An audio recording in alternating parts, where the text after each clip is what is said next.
Bismillahirrahmanirrahim. Assalamualaikum warahmatullahi wabarakatuh.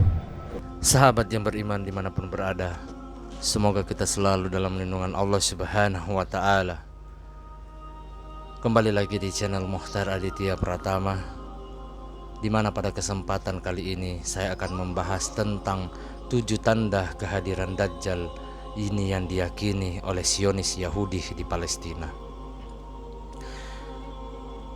Bismillahirrahmanirrahim. Allahumma sholli ala Sayyidina Muhammad wa ala ali Sayyidina Muhammad. Harapan dan doa saya kepada semua sahabat-sahabatku dimanapun berada, semoga kita selalu dalam lindungan Allah Subhanahu wa ta'ala, dilancarkan rezekinya dan diberikan kemudahan dari segala urusannya. Amin ya rabbal alamin. Israel memang bukan negara biasa. Dia merupakan sebuah pertanda terutama bagi penganut Islam, Kristen dan Yahudi. Seperti yang ditulis pakar eskatologi Islam Imran Hussein dalam bukunya Yerusalem in the Quran, Yahudi meyakini restorasi Israel setelah 2000 tahun kerajaan Israel dihancurkan merupakan tanda pertama dari 7 tanda kehadiran Mahsia atau Moshiach atau Mashiach atau Moshiach. Itulah bahasa Ibrani dari Al-Masih atau Mesias. Tapi Al-Masih yang mereka tunggu bukanlah kedatangan Nabi Isa Al-Masih. Sebagaimana keyakinan Islam dan Kristen, mereka menunggu Mesias yang lainnya. Sahabat yang beriman dimanapun berada, meski sedang berlangsung restorasi Israel tersebut, belumlah sempurna. Yang dimaksud restorasi Israel bukanlah sekedar pendirian negara Israel, tetapi juga negara dengan luas seperti pada era Nabi Daud alaihissalam yang merupakan era keemasan Bani Israel. Sahabat yang beriman dimanapun berada, bahkan gerakan Zionis saat ini menambahkannya dengan gagasan Israel atau Israel Raya yang membentang dari delta Nil yang kini masih dikuasai Mesir hingga ke sungai Eufrat yang kini masih dikuasai oleh Irak. Seperti yang tertulis di kitab Genesis, bahkan lebih luas lagi. Kemudian tanda yang kedua dari kehadiran Mesias versi Yahudi ini adalah kembalinya orang-orang Yahudi yang semula terpencar atau diaspora ke tanah suci di Yerusalem. Tanda kedua ini telah lama berlangsung dan masih berlangsung sampai saat ini. Terus mengalir orang-orang Yahudi dari berbagai penjuru dunia ke Israel, membutuhkan tempat tinggal, dan persoalan inilah yang sampai saat ini terus-menerus memicu persoalan karena Israel terus membangun pemukiman baru dan mengusir orang-orang Arab. Sahabat yang beriman dimanapun berada, kemudian tanda yang ketiga adalah pembebasan tanah suci Yerusalem dari tangan Goyim atau disebut untuk semua orang non-Yahudi. Tanda ketiga ini pun sudah terjadi, tapi belum sepenuhnya sempurna. Pada tahun 1948, saat Israel diproklamasikan merekalah menguasai Yerusalem Barat, setelah kemudian Israel menobatkan Yerusalem sebagai ibu kota.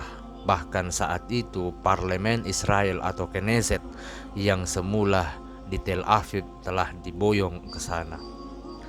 Namun saat itu Yerusalem Timur yang merupakan lokasi kota tua Yerusalem dan merupakan tempat berdirinya situs penting 3 agama, di mana yang termasuk adalah Masjid Al-Aqsa, masih dikuasai bangsa Arab Yordania.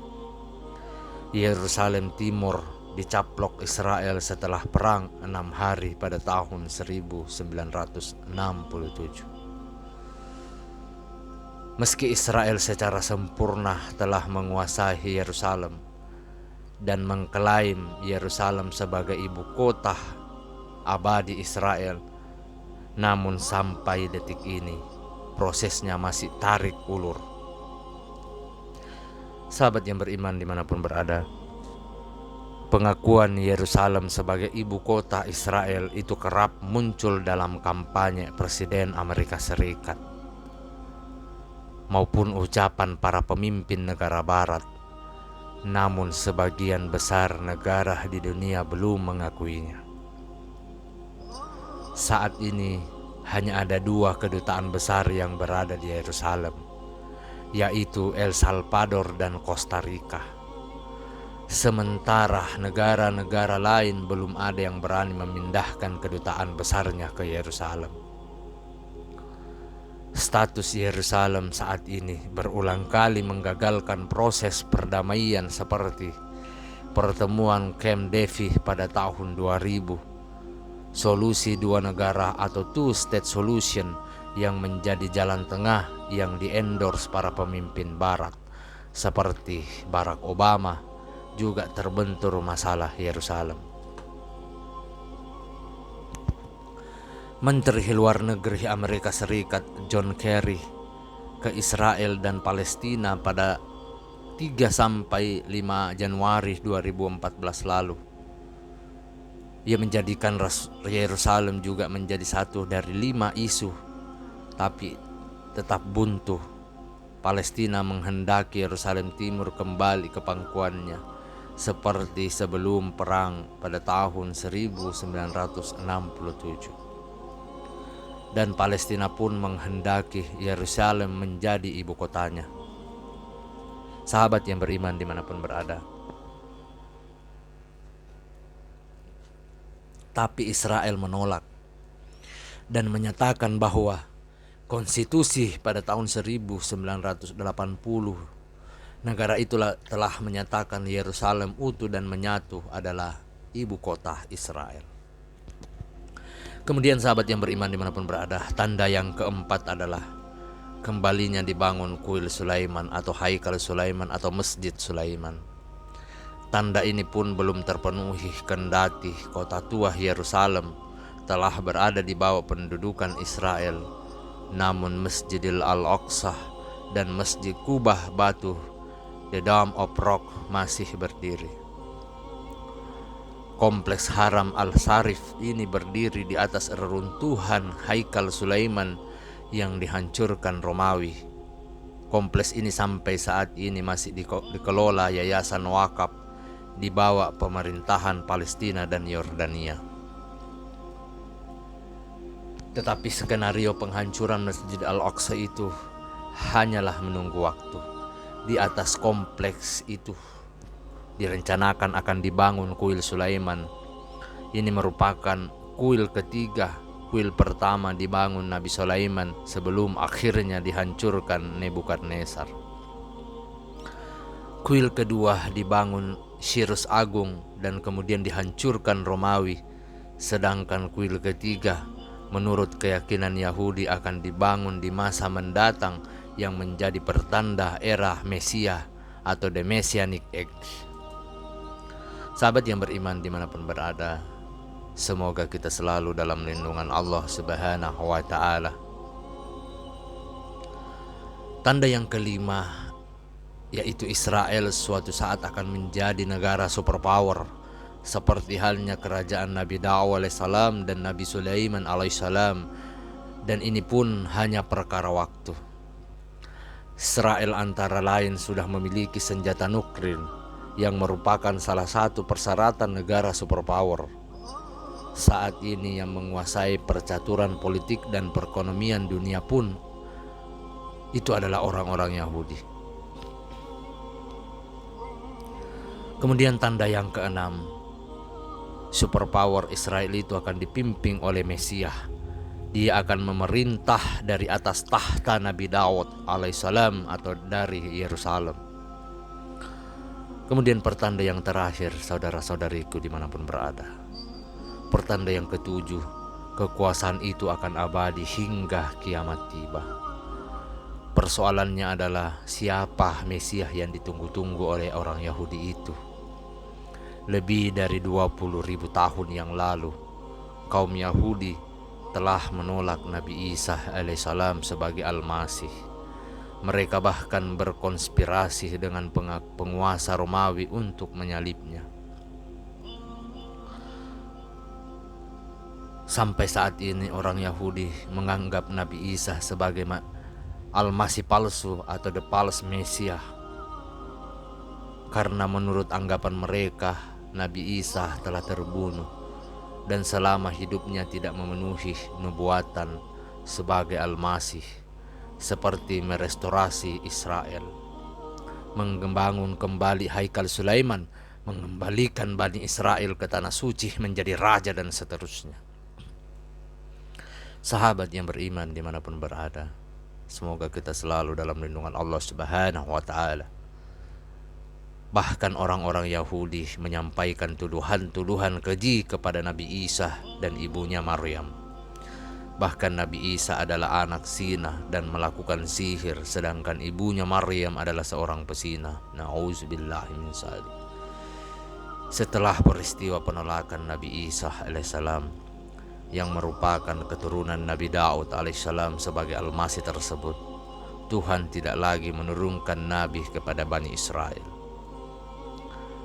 Dan sudah beratus-ratus tahun persoalan ini menjadi perdebatan antara kaum Yahudi yang menolak Nabi Isa alaihissalam dengan Yahudi pengikut Nabi Isa alaihissalam yang menjadi cikal bakal Nasrani. Sampai Nabi Muhammad sallallahu alaihi wasallam diutus yang membenarkan Nabi Isa adalah Al-Masih yang sebenarnya, dan Al-Masih akan turun kembali pada di akhir zaman menjadi hakimun adil ataupun penguasa yang adil. Lalu siapa Mesias yang ditunggu-tunggu oleh kaum Yahudi? Nabi Muhammad sallallahu alaihi wasallam telah memperingatkan tentang kedatangan Al-Masih atau Dajjal, yang secara harfiah berarti Al-Masih pendusta. Orang Kristen menyebutnya sebagai anti-Kristus. Setelah kaum Yahudi menolak mengakui Al-Masih yang asli, yaitu Nabi Isa putra Maryam, sebuah definition yang paling buruk pun menanti. Ya'jud dan Ma'jud kini membawa orang-orang Yahudi kepada Al-Masih palsu yang akan memimpin mereka dalam petualang menuju kehancuran, kata Imran Hussein. Sahabat yang beriman dimanapun berada, semoga kita selalu dalam lindungan Allah Subhanahu wa Ta'ala.